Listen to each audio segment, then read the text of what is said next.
ಇವತ್ತು ಚಿತ್ರಾ ಪೌರ್ಣಮಿ. ಇವತ್ತು ತಾನೇ ಅದು ನಿನ್ನನ್ನು ಸಾಯಿಸ್ತೀನಿ ಅಂತ ಹೇಳಿದ್ದು. ಹೌದು ಸ್ವಾಮಿ.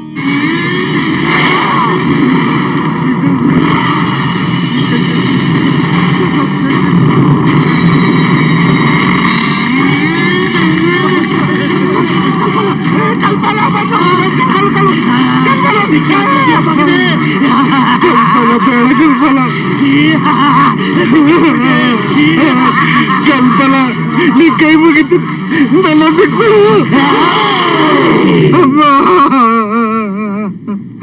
ಬಿಟ್ಬಿಡು ನರಸಿಂಹಸ್ವಾಮಿ. ನಾನು ನಿಲ್ ಕೊಲ್ಲೋದಿಲ್ಲ. ಯಾಕೆ ಹೇಳು? ನನಗೂ ನಿನ್ನ ಈ ಪವಿತ್ರವಾದ ಸ್ಥಳದ ಜಾಗ ಕೊಟ್ಟಿದ್ಯಲ್ಲ, ಅದಕ್ಕೆ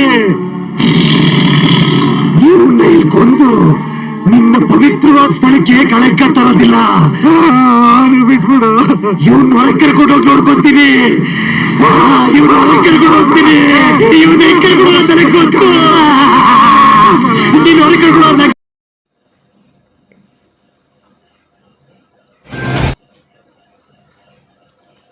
ಅರಸಿಕೆರೆ ಗಂಜಿ ಮದ್ದಿದೆ. ನಾನಿರೋದಿಲ್ಲ. ನಾನು ದೆವ್ವಾಗೆ ಅವ್ರ ಮನೆ ತೆಗಿಯೋದು. ನಾನು ಹಂಗೆ ಇರೋದಿಲ್ಲ. ದೆವ್ವ ಹಾಗೇ ಆಯ್ತೀನಿ ನಾ ಬಡ್ಡಿ ಬಗ್ಗೆ.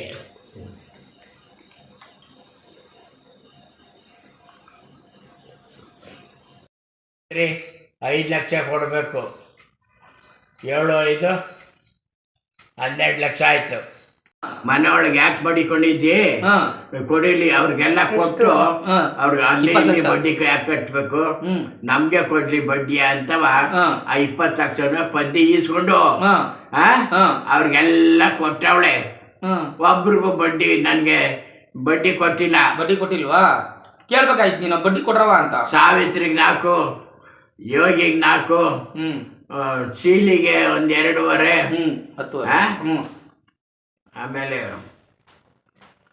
ಅವಳದು 7. ಯಾರ್ದು 7? ಪದ್ದಿದು 7 ಲಕ್ಷ. ಅವಳೇ ಮಡಿಕೊಂಡವಳೆ 7. ಯಾರ್ಯಾರಿಗೆ ಹೇಳ್ದಂಗಾಯ್ತು?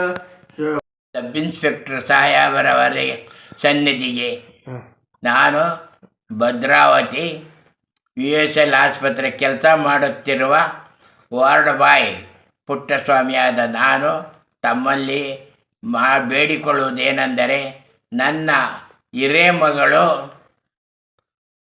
ನನಗೆ ಮೋಸ ಮಾಡಿ ಅರ್ಶಿನ ಕುಂಕುಮಕ್ಕೆ ಅಂತ ಹೇಳಿ ಬರೆದ್ಬಿಟ್ಟು ಗೌರ್ಮೆಂಟಿಂದ ಬರೋ ಹಣ ಬರ್ತಾ ಇಲ್ಲ, ಪೆನ್ಷನ್ ಹಣ ಬರೋಂಗೆ ಮಾಡ್ತೀನಿ, ಇದಕ್ಕೆ ಸೈನ್ ಹಾಕಂತ ಸುಳ್ಳು ಹೇಳಿ ಸೈನ್ ಹಾಕಿಸ್ಕೊಂಡು ಅವಳು ಮನೆಯ ಎಲ್ಲ ನುಣ್ಣಗೆ ಅವಳ ಹೆಸರು ಮಾಡಿಸ್ಕೊಂಡಿದ್ದಾಳೆ ಪದ್ದಿ. ಮತ್ತು ಮನೇಲಿ ಮಡಗಿದ್ದ ಹಣನ 16 ಲಕ್ಷ ದುಡ್ಡನ್ನು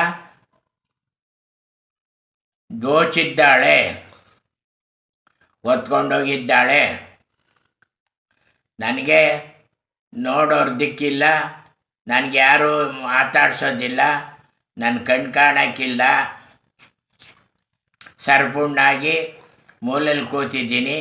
ದಯವಿಟ್ಟು ನನಗೆ ಇಷ್ಟನ್ನು ನನಗೆ ದೊರಕಿಸ್ಕೊಡಿ. ಅವಳನ್ನ ಕರೆಸಿ ಕಸ್ಟಡಿ ಡಿಮೆಂಡ್ ರೂಮ್ನಲ್ಲಿ ಹಾಕಿ ಅದನ್ನು ಪರಿಶೀಲನೆ ಮಾಡಿ ಅವಳಿಂದ ನನಗೆ ವಾಪಸ್ ಬರೆಸ್ಕೊಡಿ. ಸಾಹೇಬರವರಿಗೆ ನನ್ನ ವಂದನೆಗಳು.